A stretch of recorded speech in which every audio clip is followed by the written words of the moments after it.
Instead of telling a girl to mind her limits, encourage her to push the envelope. This is what the climate crisis demands. Thank you, and I look forward to your questions. Instead of telling a girl she's too loud, show her how to use her voice for change. Instead of telling a girl she's too sensitive, introduce her to women who lead with sensibility. Too outspoken, too bossy, too shy, too much are words of the past. Let's raise our girls to challenge norms, ask questions, and unapologetically take up space in this world.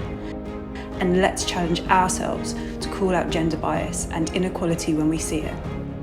Because the shy, loud, and assertive girls can grow up to be talented, trailblazing architects who pave the way for others.